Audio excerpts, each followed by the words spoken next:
Welcome back to Definitely Not Definitive. I'm Ken. And I'm Bethany. And we're just a wacky couple in love that loves doing some reaction videos together. Yes, we do. And so we're checking out some Elden Ring lore. So it's a game that we've done some reactions on, game I'm really interested in, but we just haven't we haven't dove into it yet just because there's a lot going on there and it's a long game. Yeah, I've heard that it's not for the faint of heart, so to speak. I've also heard that the FromSoftware games, a lot of times, the lore in it is something that you kind of like piece together, through reading different artifacts and weapons and, journals and whatnot. So it's not very straightforward. So it doesn't feel like this can be like too much of like a spoiler, really. I feel like it's just going to hype us up a little bit more. And it's by a channel that we want to check out because they have some great FromSoftware lore videos and, Prepare to Cry series that we want to check out. So Vata Vidya, I think is the name of the channel. I mean, I know the name, I know what the channel is, but I just don't know, the pronunciation of the name. Pronunciations are not our strong suit. No, definitely not. Are you ready? Yeah, I'm excited for this. Yeah. I love a lore video. Our story doesn't begin in the lands between. It begins in the cosmos, far away, with an outer god called the Greater Will. There are a lot of outer gods mentioned in Elden Ring. You can think of these kind of like the great ones of Bloodborne. They're distant beings, they're all-powerful, and they're quite unknowable by design. But many of these outer gods want to make their presence felt in the world. The Greater Will, maybe most of all. To this end, it sent a golden star hurtling towards the lands between. The Elden Star's incantation tells us that this golden star was bearing a beast, an Elden beast. The Elden Remembrance calls it a vassal beast of the Greater Will. If you didn't know, a vassal is someone who holds land on behalf of their overlord. Obviously, this is fitting in this case, because the Elden beast occupied the lands between on behalf of the Greater Will, and was a living incarnation of the concept of order. As such, this beast would later become the Elden Ring. The Elden Ring itself is made up of runes of power, some great, some small, that together represent a sort of logic for the world to follow. Thus, the Elden Ring represents order. The true nature of this order is a subject of constant debate and research undergone by fundamentalists. But two of the key fundamentals are the laws of causality and regression. You can think of the law of causality as cause and effect, where actions have consequences, and those consequences are new causes that branch out into infinity. These are the relationships between things. Then there's the law of regression that states that all things eternally yearn to converge and return to their roots.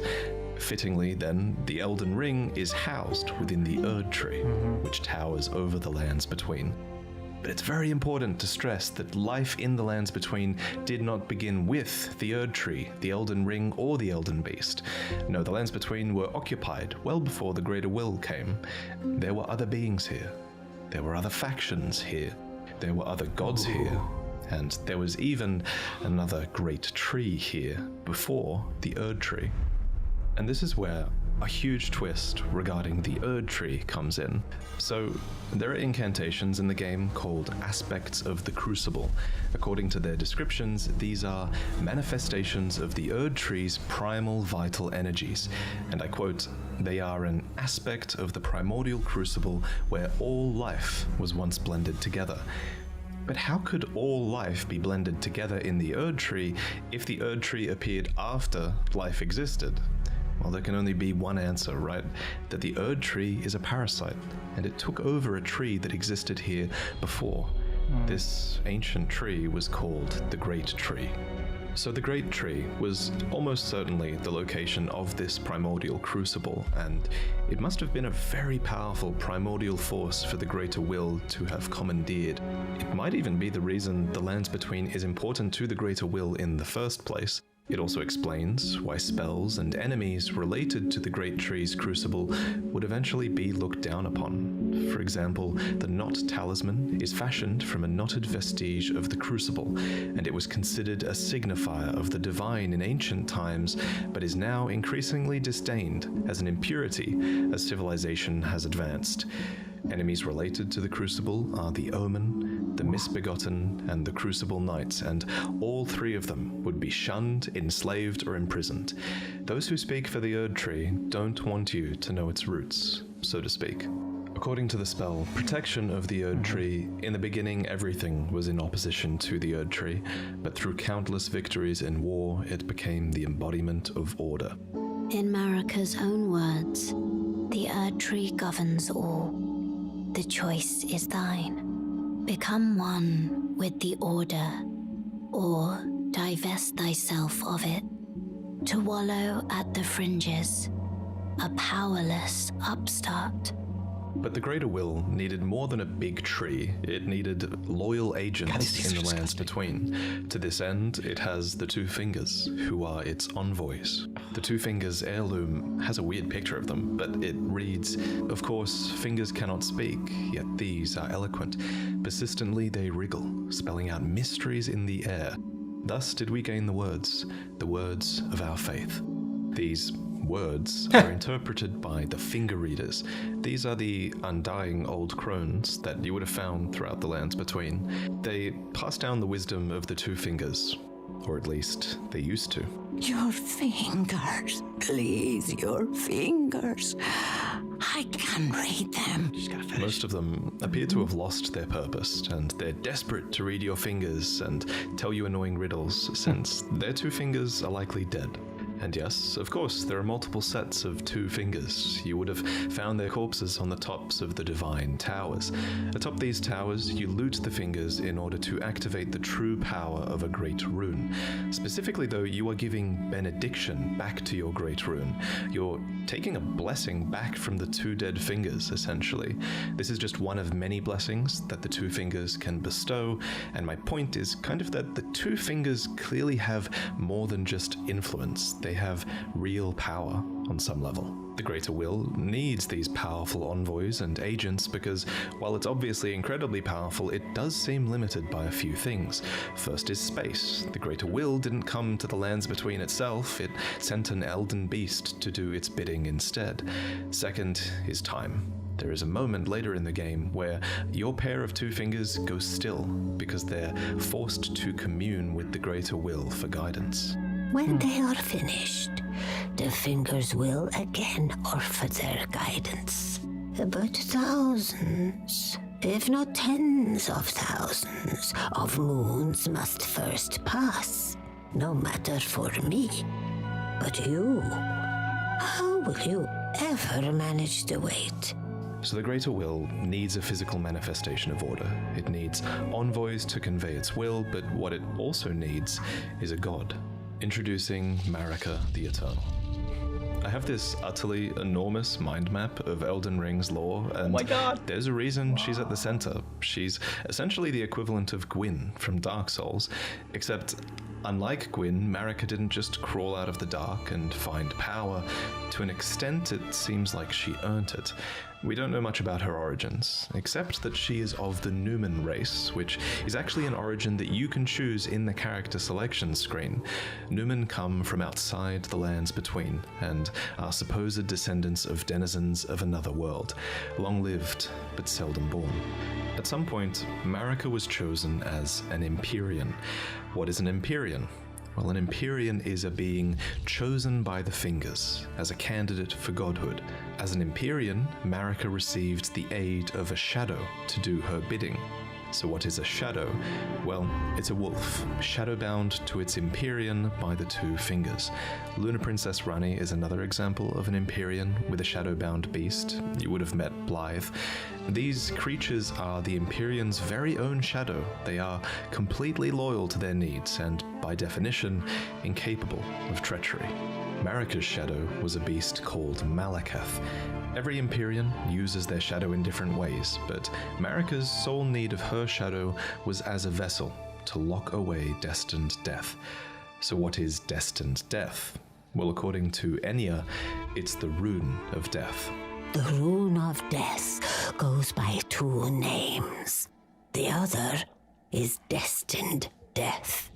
We mentioned earlier that the Elden Ring is made up of runes, and at some point, maybe when she was chosen as a god, Marika plucked the Rune of Death from the Elden Ring. She gave the Rune of Death to Malekith, her totally loyal shadow, who bore a black blade imbued with this rune. It's kind of genius, really. In a single act, she removed the concept of death from the lands between, while also commanding total control of death through her shadow, who could deliver it at her whim. Damn, that's some power. Now, Wow. some of you might be asking, if death is removed from the lands between, how come I can kill this dog? First off, shame on you. Second, from a lore point of view, that dog isn't really dead. It's simply in the process of its spirit, or its soul, returning to the Erd Tree. Catacomb dungeons, for example, are specifically constructed near the roots of the Great Tree for this reason, so that the Erd Tree can reabsorb their ashes back into it. This process replaced the concept of a death that you were destined to have, but this random spirit outside of a catacomb dungeon says it best.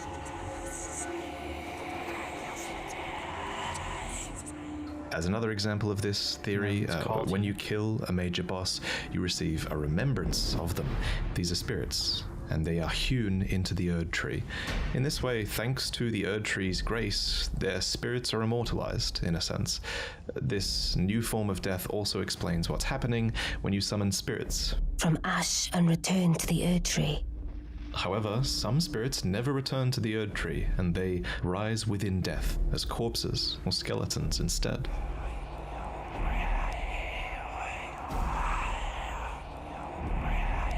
So this was the new order, and it's important to stress that it was in this moment, when the Rune of Death was removed, when Destined Death was taken, this is when Order became the Golden Order. The forbidden shadow plucked from the Golden Order upon its creation. Specifically, this was Marika's Golden Order. So not only did she become a god and a vessel for the Elden Ring, she became renowned as Marika the Eternal for her removal of Destined Death. It was a huge part of her character and her reign as well. However, Marika had more than just death to conquer. She had wars to fight, as the world was occupied by many forces that could threaten her Golden Order. There was war with the Stormlord, who likely ruled over Stormvale, and there was a war with the Giants, who were masters of a flame that could burn the Erd Tree. There was war with the Ancient Dragons, who incidentally had stones that could twist time and thus slay a god. And finally, there was war brewing with the Carrion Royalty, who had previously obeyed laws which contravened the Golden Order. Thus, sort of similar to how the Greater Will needed an Empyrean to enforce its will, Marika herself needed someone to wage war. So, there was to be a husband, a consort, an Elden Lord. The man chosen was Horalu, a ferocious warrior who became known as the Lord of the Battlefield. His crown was warranted with strength, and while it was for this strength that Marika married him, he was also required to take a vow to conduct himself as a lord. To suppress the ceaseless lust for battle that raged within, Horalu took the beast regent Sarosh upon his back. You'll notice this is another example of a beast being given for the purpose of serving order. Thus, in this moment, he went from being Horalu, warrior, to Godfrey, the first Elden Lord, consort to Queen Marika, and a certified demigod. Godfrey and Marika had 3 demigod children together. There was Godwyn the Golden, who you saw being killed in the opening trailer, and there were also the reviled Omen twins, Morgoth, who guards the Erd Tree, and Mohg, who became Lord of Blood. You might think that Godric was another demigod child, but he actually wasn't. Instead, he was probably descended from Godwyn. Anyway, we'll talk about the demigods more in detail in another video, so subscribe for that. But for now, just know that Godfrey and his offspring were the first demigods, henceforth known as the Golden Lineage. In his wars, Godfrey led his 16 Crucible Knights into battle, who were named so for they fought with the primordial powers of the Erd Tree. Their incantations were aspects of the Crucible itself, and they likely fought giants, dragons, the Stormlord, and more to usher in their age, the age of the Erd Tree. In Marika's own words, hark, brave warriors. Hark, my lord Godfrey, we commend your deeds. Guidance hath delivered ye through each ordeal to the place ye stand. Put the giants to the sword and confine the flame atop the mount. Let a new epoch begin, an epoch glistening with life. Brandish the Elden ring for the age of the Erd Tree. The Erd Tree would go on to be largely seen as a blessing for all of those in the lands between, especially those close to it in Palmdale, the capital city of the Erd Tree. The tree bestowed blessings. For example, the dew that dropped from its branches were like jewels. It loomed overhead as a constant reminder of order, and its roots reached far and wide, relieving many of the burden of death. In fact, Erd Tree burial was one of the highest honors a hero could receive. One by one, the previous factions of the world fell. The giants were put to the sword, and their fell god was killed by Marika herself. The ancient dragons broke down the walls of Palmdale, but met fierce retaliation. However, I think the House of the Erd Tree encountered the most trouble against the land to their southwest, Leonia. Here, the House of the Moon repelled their offensives time and time again, and I mean that literally, because there was not just one but two wars fought here, and in both of these, there was no victory for the Golden nor for the Moon. And I suspect it was probably because of these losses. These damn things can snipe you from like a mile away, and it's bullshit. Actually, it was probably because of the Carrion Knights, who, according to their weapons, were able to wield sorcerous battle skills, and despite numbering fewer than 20, this power made them a match for even the champions of gold in battle. These enchanted knights were anointed by the Lunar Queen, a young astrologer who went on to establish the House of Caria as royalty in this land. With her bewitching lunar magic, she won over the Academy of Raya Lucaria, where glintstone sorcery was studied, and united the Carrion royal family and the learned scholars of Raya Lucaria defended their home from the golden aggressors. At the head of this great golden army was Radagon. Lord Radagon was a great champion, possessed of flowing red locks. He came to these lands at the head of a great golden host. When he met Lady Renala in battle, These two champions clashed, fell in love, and joined their houses.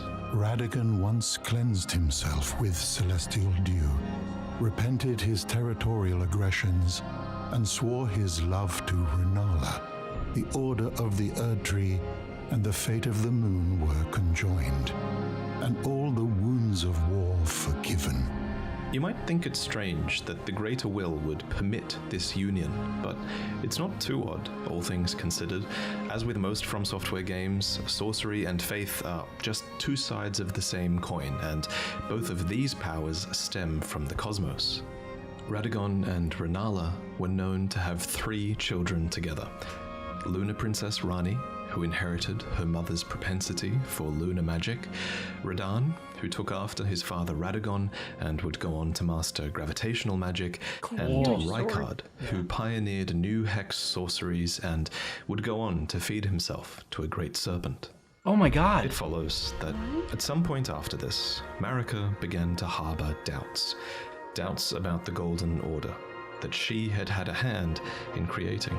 In Marika's own words, I declare mine intent to search the depths of the Golden Order through understanding of the proper way. Our faith, our grace is increased. Those blissful early days of blind belief are long past. My comrades, why must ye falter? And it's at this point that we should talk about Marika's motivations, her character.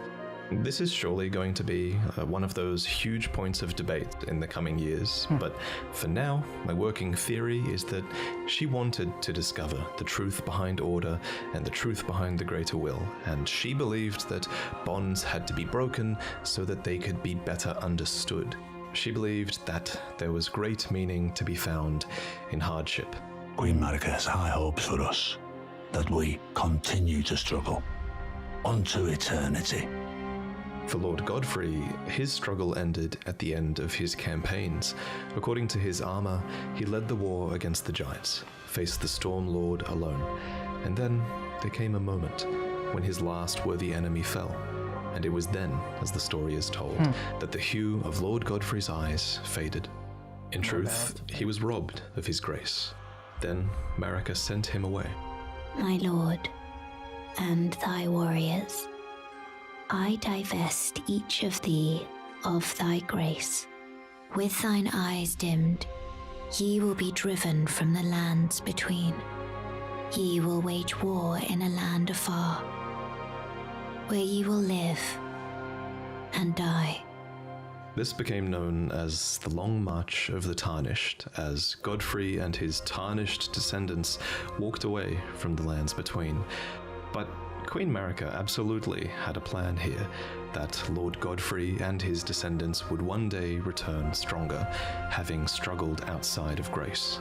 Then, after thy death, I will give back what I once claimed, return to the lands between, wage war, and brandish the Elden Ring, grow strong in the face of death.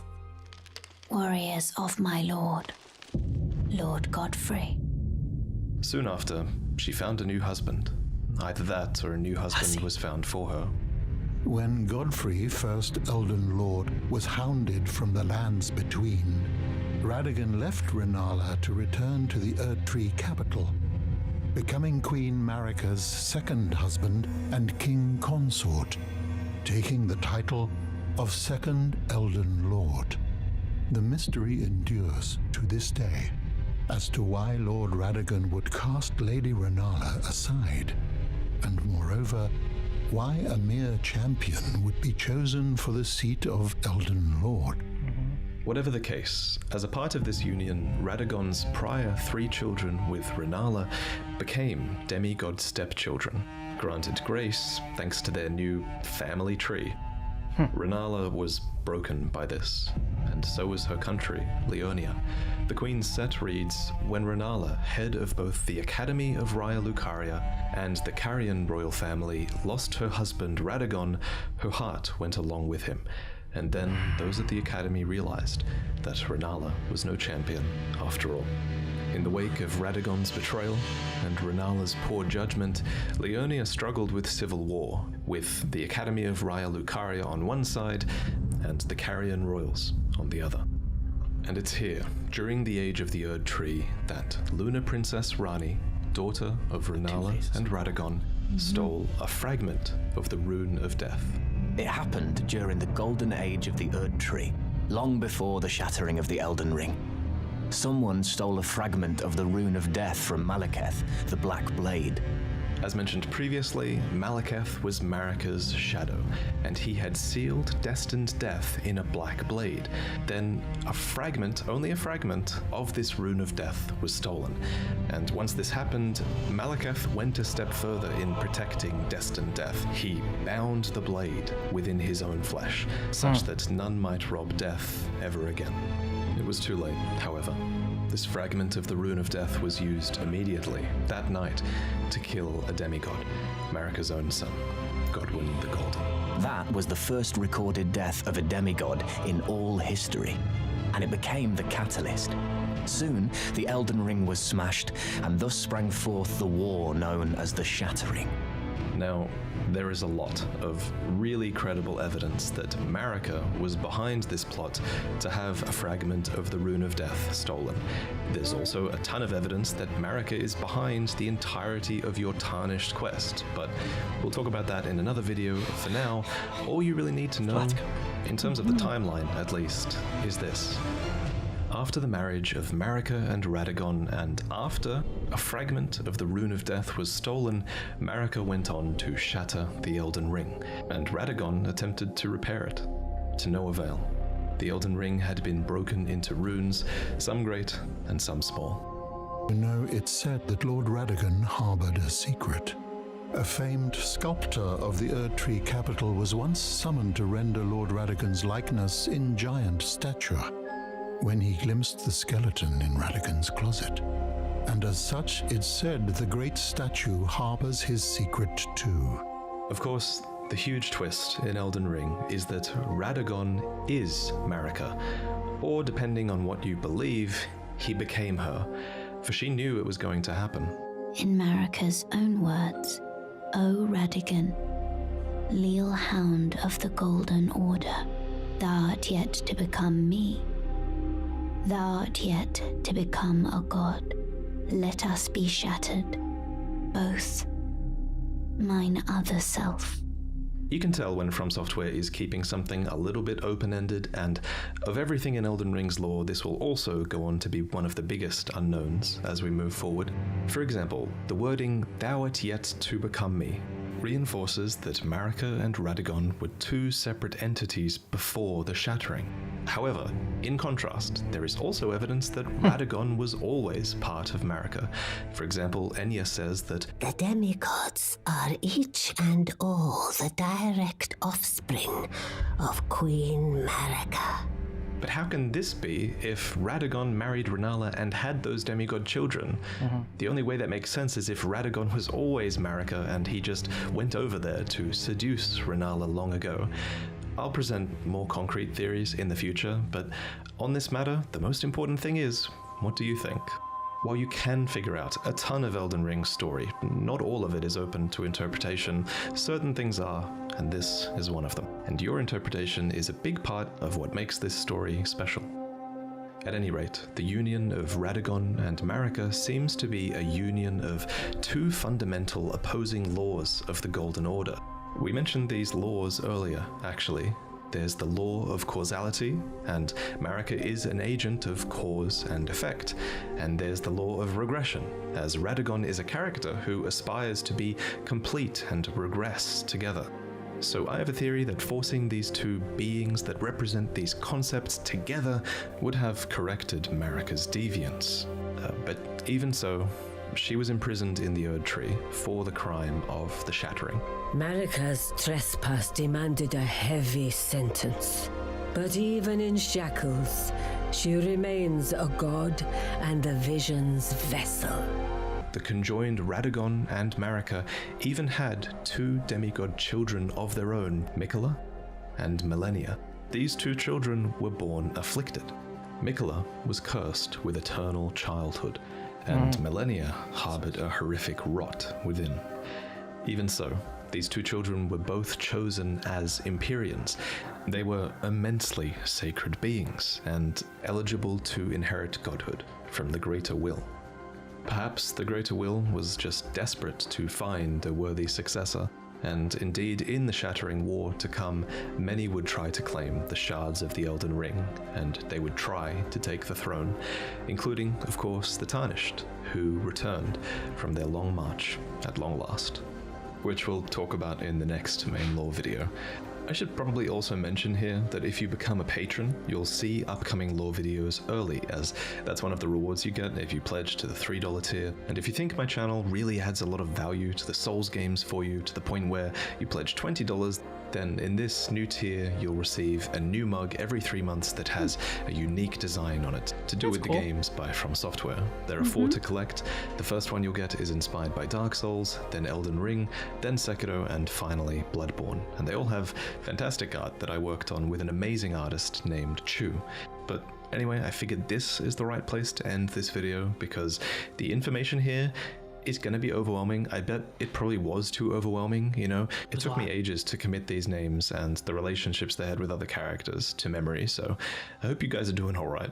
One thing that helped me a lot was that we designed an enormous mind map with pretty much all of Elden Ring's lore, all of its item descriptions, all of its dialogues, all of the relationships between characters that we can think of. We added all of this together and it helped a ton in learning about the story and visualizing it all. And one day I will make this asset available to you all because I think after doing it, I think this is the quintessential way to piece together the story, and I think giving you guys monetize this asset eventually will make that accessible for people. So I'm really excited about that. I want to thank Absa and Zard for accepting the paid task of helping me put all the raw data into this mind map so that I could better understand everything. I want to thank Paragod for fulfilling all of my footage requests and creating so many cinematic scenes for this video and for you all to enjoy. And I last of all want to thank John Devlin for the incredible thumbnail. And of course, thank you for watching. There are some really exciting things ahead, and I actually believe this might be the best story that From Software have ever put together. I just think not only are there so many amazing item descriptions, but so many of them are impactful. There are so many moments where you piece together the story and have like a eureka moment, and I'm enjoying it so much. But now I'm gonna go and play the game a little bit because I've been editing this video for too long. So, see you next time. All right, so that was really well done, and I like how at the end there he was talking about how like it's okay like if this was a lot to take in as far as the lore goes and everything, just because like I mean the names are aren't familiar names to take in and trying to like decipher like okay who was who. I think overall I like the fact that like the idea that Marika sort of banished her like first husband. I'm gonna banish you, like make you stronger. It's like I like the idea that you need to suffer a little bit in life. That's the part that you like? That's the part that I like, but like it's what makes things worth it. Like just being given something. If you're just like given everything, like doesn't mean as much as when you earn it. I think is what I took away from it. And she wanted people to earn it. Interesting. What about you? What'd you think? Jury's out on Marika for me. Mm-hmm. It struck me as very high and mighty of her to be like, I'm gonna go send you away to suffer to make you better. It struck me as very much not a partnership, as kind of condescending. And I'm gonna banish you and your soldiers and your offspring, and you guys are gonna go and I'm gonna tell you that you're gonna go and you're gonna suffer and you're gonna die. Really, I mean you're gonna come back stronger. But I'm gonna keep that part to myself. I don't know. I'm not sure about her. I found that to be very high and mighty in a way that set her above everybody, right down to her husband and her children and everything. And so well, she kind of was above everyone. She was in control of death itself. She basically controlled, life and death. She's arrogant. I didn't say she was. I didn't say she was the best person. Like she's not gonna win, wife of the year, for sure. And then. I mean, she obviously was very full of herself if she like married herself and then like fused with herself in the end. Yeah, and I think that's my theory, because I know we said that it was open to interpretation, but my theory is that she is Radagon, and like that was a sort of alter ego of hers that she was playing around with, because they made it seem like such a wonderful love story, Radagon and Rhaenyra. Or am I merging that with Game of Thrones character names? I think you're merging that with the Game of Thrones name, but I can't remember her name right now. But it was another R name. It was Radagon. Yeah. And yeah, it's something like, you know what? I almost feel like, so when we watch sometimes different videos, we'll give people like little nicknames, like we won't learn their names really. Like I think Majin Buu or whatever, we call it Fat Kirby in Dragon Ball. Ray and Rachel, I think, should be like the two names for like the Radagon and her and his. She was a moon husband. Goddess, right? So she was, you yeah. You could make something of that. Yeah. Okay. So she's a moon goddess. Okay, so the moon goddess and Radagon. Okay. But I just found that very sad, that idea that she had this great love between the moon goddess and Radagon, and then he just up in one day is like, no, peace, I'm leaving. I'm gonna go marry this other chick. So I think in my mind, I like it better if like he was always a part of her type of thing, because it's, I don't know, makes it a little bit more justified than just being like, I'm not gonna love you anymore. I'm gonna go with the new chick. I don't know, it makes it better for her that she was always just kind of like a pawn, and then that Marika separated herself somehow and was like, okay, I want to see what it's like to be a husband. I guess maybe I think that's what she did. She separated herself. She's like, I want to see what it's like to be a husband. She's like, okay, now I know what the best kind of husband would be. So current husband, you got to leave, because now I can have a better husband, which is me. And I know how to treat me better than you treat me. So you go off and you become tarnished, and you can, you and your descendants will be better for it. I'm doing this for you. All right. It's not you, it's me. I feel like there's also a way to circle us back to like wellness and self-help. Like if you're not getting the dates you want or something, start dating yourself and like taking yourself out and There you things go. like that. There you go. So Yeah. that's basically what America did. She just had the benefit of actually becoming a fully fledged hot man with long red hair to physically do that with. But Mm-hmm. And she shattered that, she shattered the Elden ring because she thought that the ring that was like on her finger at the marriage there was holding her down. So she wanted to be free from it. And so she shattered that ring. okay, That's then. what, that's what she did. Hey, America did it. All right. I'm banished. All right. In this story. So America? No. Interesting. I also liked in this how Vati Vidya, I'm going to say your name wrong, I'm very sorry, the creator was used where he got the information from down below. Like, it was like, okay, this was pulled from this source, and how he, how he pieced it all together. It's just like, sort of backing it up. It was his reference. Bibliography? Yeah.